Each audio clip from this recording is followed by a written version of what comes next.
Aprende en Casa 3, ¿cómo están?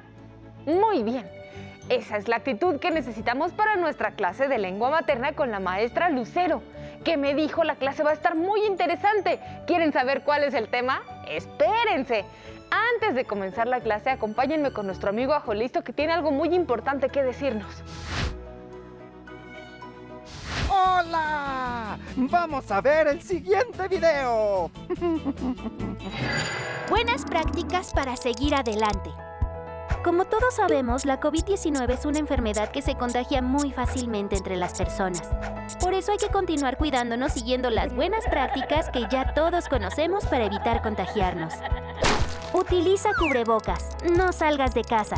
Si tienes que hacerlo, recuerda que es obligatorio utilizarlo. Mantén una distancia mínima de 1,5 metros entre tú y los demás. Lávate las manos muy seguido con agua y jabón por lo menos durante 20 segundos o aplica desinfectante a base de agua y alcohol.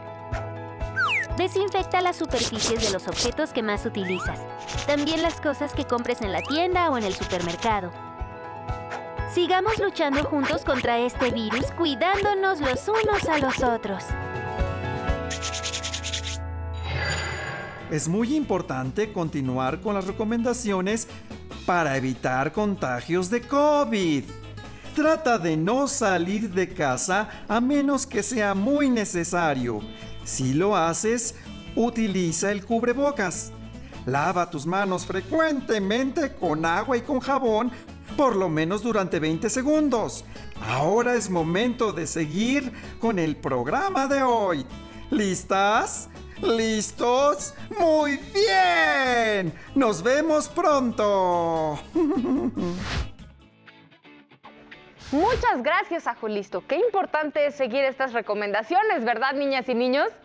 Oigan, escucho que ya se acerca la maestra Lucero. Nuestro tema del día de hoy es Ignacio Zaragoza, héroe nacional. Vamos a ver de qué se trata la clase. Ya va llegando la maestra. Hola, maestra Lucerito. Hola, Ale, ¿cómo estás? Muy bien. Ay, pues qué bueno, ya vi que estás muy emocionada por el tema que vamos a ver el día de hoy.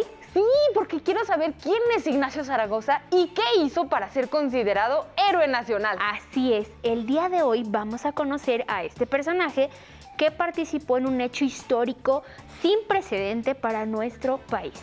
Este suceso aconteció el 5 de mayo de 1862.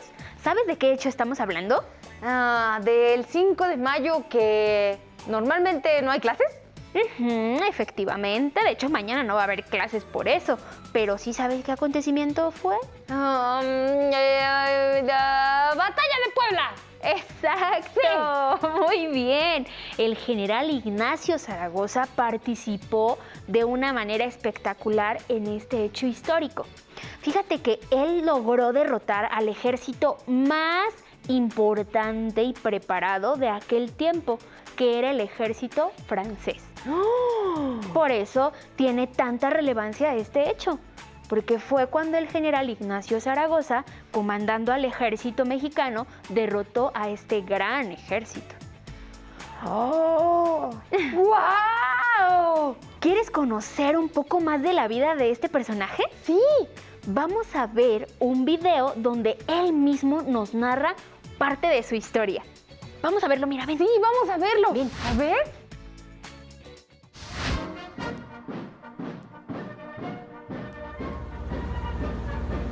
Mi nombre es Ignacio Zaragoza. Nací un día 25 de marzo de 1829. Fui el segundo hijo del señor Miguel Zaragoza Valdés y de la señora María de Jesús Seguín Martínez. Cuando los rebeldes tejanos, apoyados por el gobierno de los Estados Unidos de América, ganaron la guerra de independencia de Texas, Miguel Zaragoza, mi padre, decidió mudarse junto con su familia a la ciudad de Bahía del Espíritu Santo, que hoy es conocida como Goliad, Texas. Y algunos años después, mi padre decidió que nos mudáramos a una ciudad muy cercana, a la ciudad de Monterrey, donde tuve oportunidad de estudiar en el seminario Pero yo, convencido de que no tenía ninguna vocación sacerdotal, decidí abandonar esos estudios. Al iniciarse la revolución de Ayutla en contra del dictador Antonio López de Santa Anna, me adherí al ejército y desde aquel momento milité del lado de los liberales. En 1853 me uní al ejército neolonés con el rango de sargento y cuando su regimiento fue incorporado al ejército mexicano, fui promovido a capitán. El 8 de marzo de 1859 fui promovido al grado de general de brigadier, el cual me fue otorgado por el general Santos de Goya. Qué interesante, ¿no? Sí, el general Ignacio Zaragoza. Fue muy interesante conocer su vida antes de enlistarse al ejército, ¿no? Ay, de verdad que fue muy interesante. ¿Y sabes qué, maestra? Ahora que recuerdo, en clases pasadas revisamos que un tipo de texto donde se relata la vida de un personaje desde una perspectiva propia, ¿cómo se llama? Autobiografía. Sí, claro. Exacto. Autobiografía. Ya lo habíamos revisado. Ay, muy bien, Sí. Ale. ¿Te acordaste que habíamos revisado este tipo de textos en clases pasadas? Esto se llama autobiografía, cuando el personaje narra desde esa persona, desde su propia persona, su historia. Ay, ¿no? claro. Y cuando la íbamos leyendo, pude identificar muchas cosas en esa autobiografía. Así es, por ejemplo, la primera cuestión que podemos ver es que el personaje habla en primera persona. ¿Sí te acuerdas que esa es una de las características de las autobiografías? Sí. Es más, ¿te gustaría conocer, antes de seguir profundizando con esto de las características de las autobiografías, qué te parece si conocemos la historia de este personaje, pero ahora después de que se enlistó en el ejército? Y cómo fue que su vida se enlaza con la batalla de Puebla. Ay, vamos ¿no? a conocer más acerca de eso. Ahora vamos a leer parte de la autobiografía de Ignacio Zaragoza. Vamos a verla. A ver, vamos a leerla. ¿Qué dice? A ver, mira, dice, mis inicios en el ejército. Durante la vigencia de Benito Juárez como valeroso presidente, fui reconocido por mi alto sentido de ser leal y patriota, sirviendo como ministro del Ejército y la Marina, cargo que ocupé hasta 1861. Mi intervención en la batalla de Puebla. Después de la Guerra de Reforma, México pasaba por una crisis financiera, por lo que el entonces presidente Benito Juárez suspendió por 2 años el pago de la deuda que tenía con los ingleses, españoles y franceses.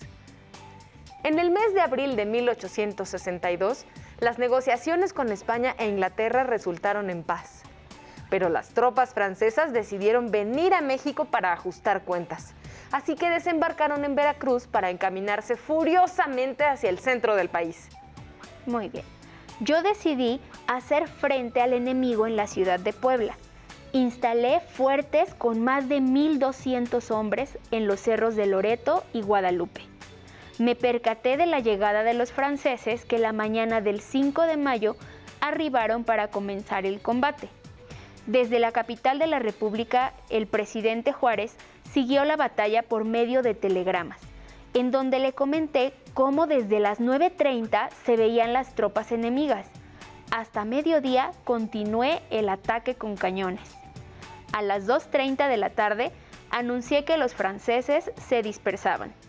Un par de horas más tarde comenzaba un aguacero y el ejército europeo inició su retirada. Fue hasta las 7 que comuniqué al presidente de la República el triunfo definitivo de la batalla. ¿Qué tal? ¡Que así fue! Exacto. ¡Guau! ¿Ves cómo ahora podemos, incluso al ver el texto, identificar más características de las autobiografías? Ya tenemos la primera, ¿no?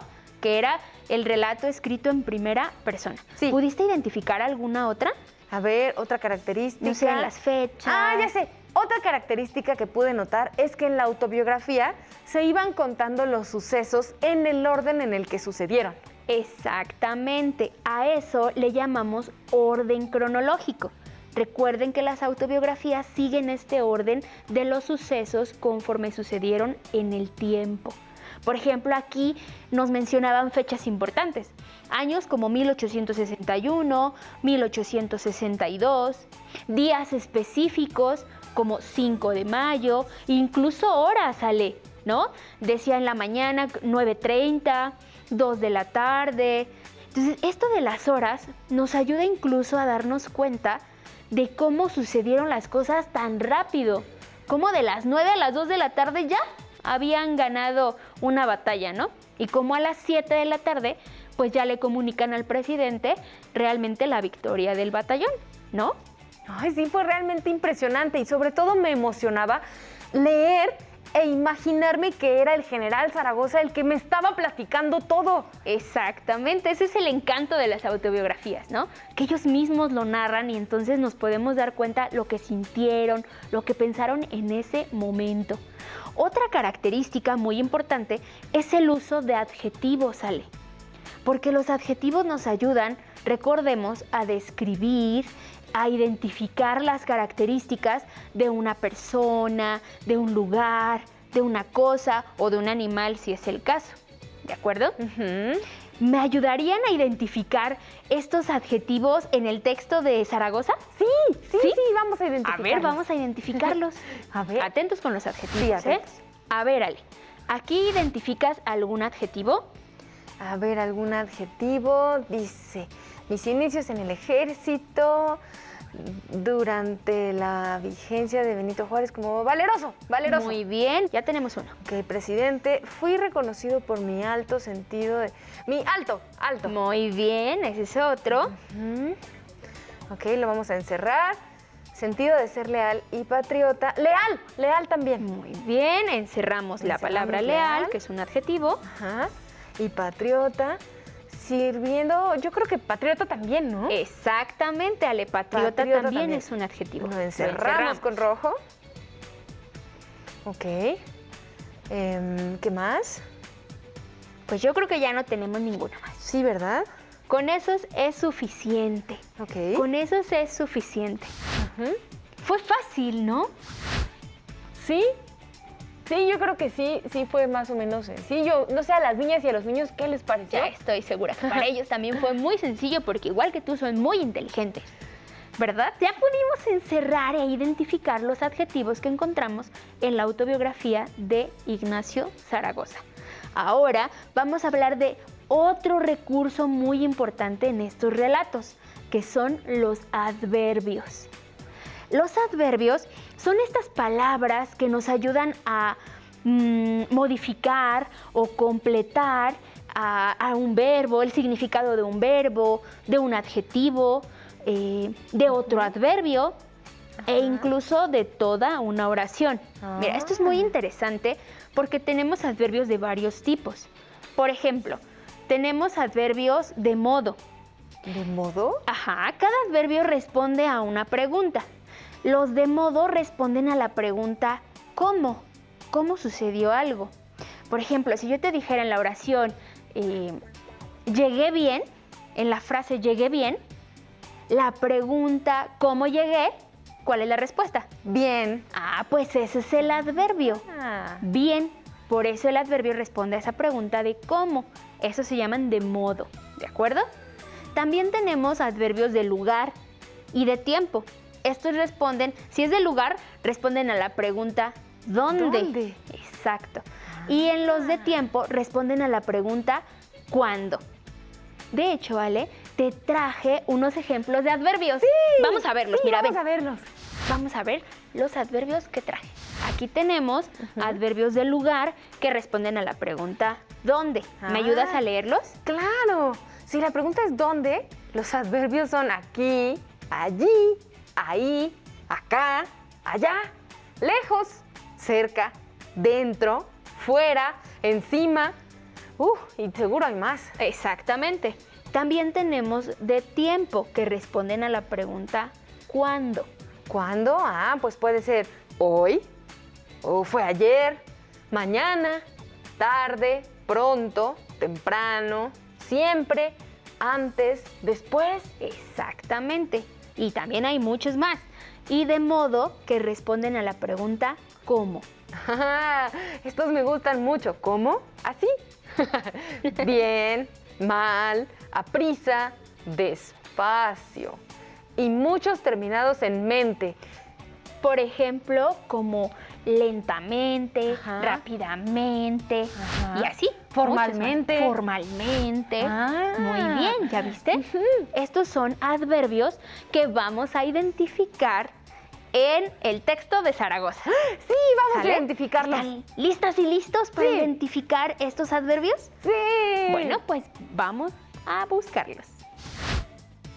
Intentemos encontrar alguno de tiempo, de modo, de lugar o a ver. Ok, entonces dice, mi intervención en la batalla de Puebla.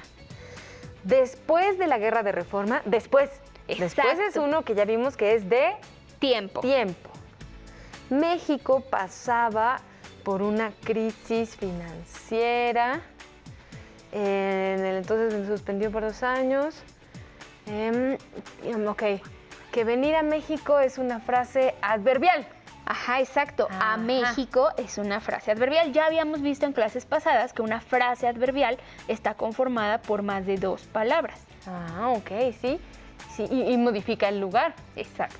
Y bueno, también tenemos finalmente el adverbio furiosamente, que es un adverbio de modo, porque Exacto. nos dice cómo. ¿Cómo? Pues furiosamente se acercaban hacia el centro del país, ¿no? Muy Ok. bien. Aquí pudimos identificar estos 2 adverbios y una frase adverbial. Ok. Y maestra, me gustaría ir subrayando los verbos que se encuentran conjugados en tiempo pasado en la última parte de la autobiografía, en donde Zaragoza relató cómo culminó la batalla de Puebla. Ah, pues me parece muy bien porque esa es finalmente nuestra última característica de las autobiografías, el tiempo en el que están conjugados los verbos. Me Suena gusta. padrísimo. ¿Nos ayudan, niñas y niños? Muy bien, entonces lo primero que vamos a subrayar, yo decidí hacer frente al enemigo. Yo decidí. Exacto. Decidí es el primero que vamos a subrayar. Y luego en la ciudad de Puebla instalé fuertes con más de 1000. Instalé también. ¿De acuerdo? Ujú, con más de 1200 hombres en los cerros de Loreto y Guadalupe. Me percaté de la llegada. ¿Qué dicen las niñas y los niños? ¿Percaté? Ah, claro, percaté también. También está conjugado en pasado. percaté. Claro.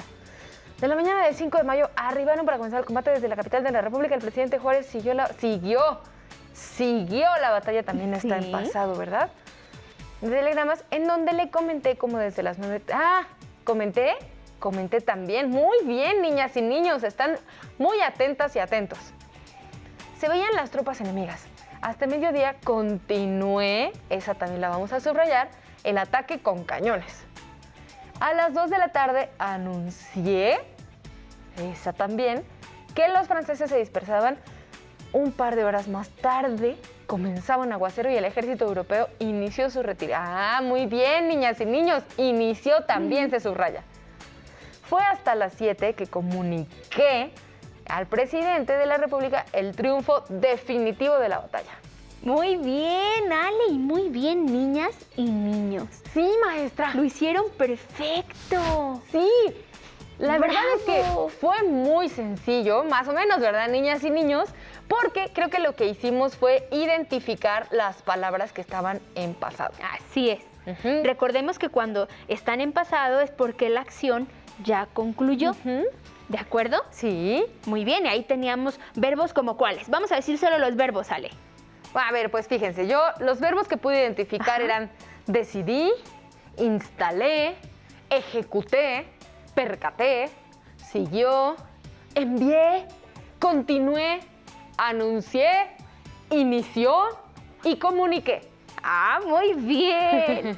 Yo espero que las niñas y los niños que nos ven desde casa hayan encontrado esos mismos verbos. Muy bien. Ahora, ya para casi cerrar, quiero compartir con ustedes un par de datos curiosos. ¿Cuáles? Sí, es que Ignacio Zaragoza en algún tiempo pues era la imagen de nuestro billete de 500 pesos. ¡Oh! ¿A poco? Sí, les preparé una imagen, miren, acompáñenme a verla, porque A no sé ver. si los hayan conocido. No, no los No, a lo conocimos. mejor las niñas y los Vamos niños a verlo, que son a ver. tan pequeñitos no los conocieron. Ahí tenemos el billete que por ahí del año 2001 Ignacio Zaragoza representó. Mira, en el anverso tenemos la efigie de Ignacio Zaragoza. A la izquierda, la representación de un fragmento de la obra Fuertes combates sostenidos en los cerros de Loreto y Guadalupe. Y en el reverso tenemos la representación del campanario y cúpulas de la Catedral de Puebla y además elementos ornamentales de la región. Esto fue en el 2001. Ahí podíamos ver a Ignacio Zaragoza representando el billete de 500. En este billete, que ya comenzó circulación en el 2018, ya cambió.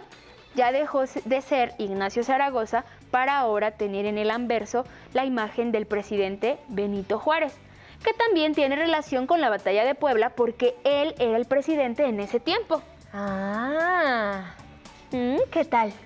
por eso es ¿Qué que tal el dato encontramos a curioso? Benito Juárez en este nuevo billete también. Exactamente. ¿Qué tal? ¡Guau! Y no solamente traigo esa sorpresa, ¿eh? ¿Ah, no? No, ¿Qué el más? segundo dato curioso es un video. Porque aquí en la Ciudad de México se hace cada año una representación de la batalla de Puebla en el Cerro del Peñón de los Baños, en la alcaldía Venustiano Carranza. Sí, bueno, hay que recordar que el video que traemos pues fue grabado antes de la pandemia, porque pues ahorita estamos en contingencia. Claro. Recordémoslo. Vamos a ver el video. En una zona de la delegación Venustiano Carranza del Distrito Federal, se recuerda el 5 de mayo de 1862 con una representación de aquel episodio. Es una especie de carnaval que se lleva a cabo desde la reurbanización del oriente de la ciudad. Zacapoaxtlas y franceses llegaron a ciertas colonias de la delegación Venustiano Carranza. Desde hace 84 años, barrios del Peñón de los Baños escenifican la batalla del 5 de mayo, con el sonido de los cañones y el color de los disfraces.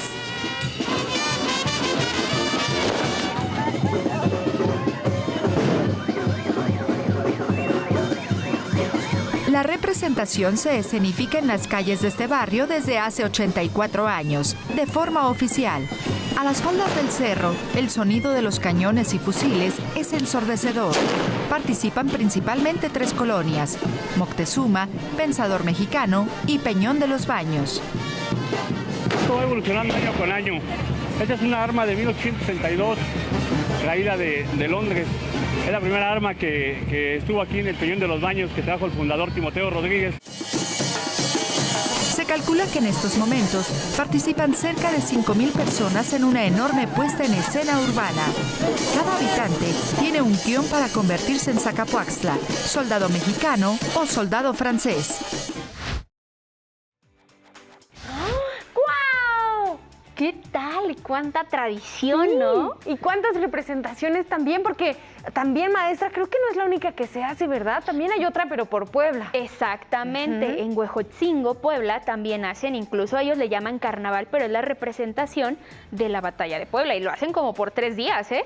Ahí sí es el festejo en grande. No cabe duda que México está lleno de tradiciones. Así es. Y bueno, ¿qué les parece si recapitulamos las características que hoy recordamos de las autobiografías?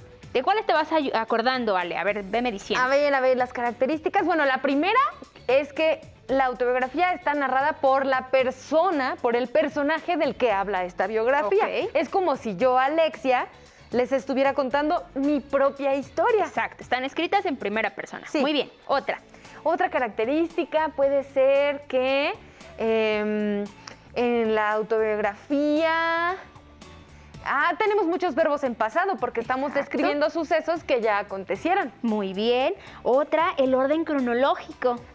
Claro. Y eso usamos 2 tipos de recursos. Ujú. ¿Recuerdas cuáles fueron? también. Sí, los adverbios. Muy bien. ¿Y los otros? Y los otros son adjetivos. Muy bien. Entonces, ahora sí ya recordamos un poco Las autobiografías ya las habíamos visto, acuérdense, niños y niñas. Es más, si quieren recordar aún más esto de las autobiografías, los invito a buscar en su libro de texto las páginas 92, 93 y 94. Ahí podemos profundizar un poco en el tema. Muchas gracias, Ale, y gracias a los niños y niñas que hoy vinieron con nosotros. Muchas gracias, maestra Lucero. Fue muy interesante conocer acerca del general Ignacio Zaragoza y también acerca de las autobiografías. No cabe duda que esta clase aprendí muchísimo. Así es. De hecho, bueno, hoy sí ya salimos de duda porque mañana no tenemos clase. Estamos conmemorando la batalla de Puebla. Exacto, ya sabemos qué es lo que se conmemora en este día tan importante. Muchísimas gracias, maestra. Gracias a ti. Si te es posible, consulta otros libros y comenta el tema de hoy con tu familia. Y si tienes la fortuna de hablar una lengua indígena, pues aprovecha también este momento para practicarla y platica con tu familia en tu lengua materna. Listo. Terminamos con Ignacio Zaragoza, héroe nacional, en la asignatura de lengua materna para las niñas y los niños de tercer grado.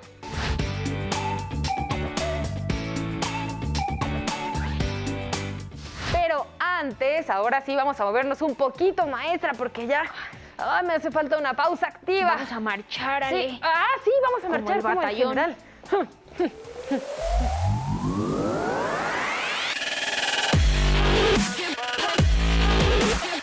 Recuerda, entre clase y clase, activa tu cuerpo. Ok, vamos a trabajar pierna. Vamos a pararnos. Vamos a abrir nuestro compás de tal manera que nos estamos cómodos. Extendemos brazo al frente y bajamos, flexionamos rodilla, 90.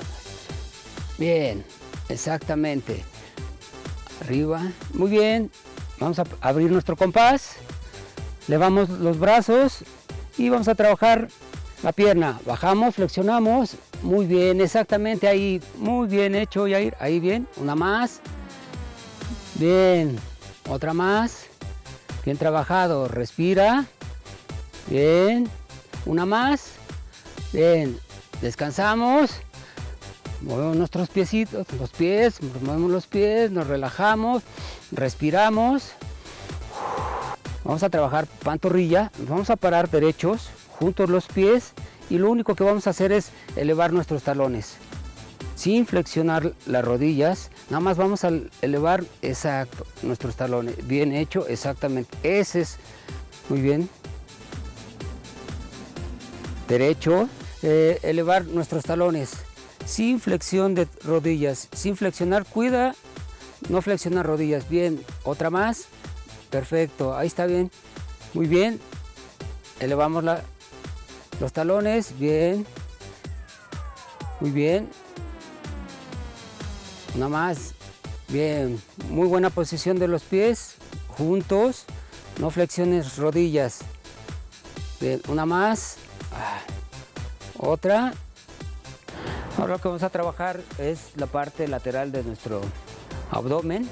Nos vamos a sentar, ya sea en una silla, en un bote, en un banco, en lo que tengas, y vamos a poner nuestros brazos aquí enfrente y vamos a hacer una torsión. Izquierda, derecha. Hacemos la torsión, un poco más, hacemos totalmente la torsión. Bien, acompañamos nuestro torso con la cabeza. Hacemos rotación derecha, derecha, izquierda, derecha. Si no tienes el libro de texto o necesitas ayuda para resolver tus dudas, contáctanos. Para solicitar apoyo pedagógico, comunícate con maestras y maestros de lunes a viernes de 8 a 20 horas al teléfono 5541-7204-13, 100 líneas. También puedes encontrar los libros de texto en la página conaliteg.cep.gov.mx. Si quieres volver a ver los programas de Aprende en Casa 3, los puedes encontrar en la siguiente liga: aprendeencasa.cep.gov.mx.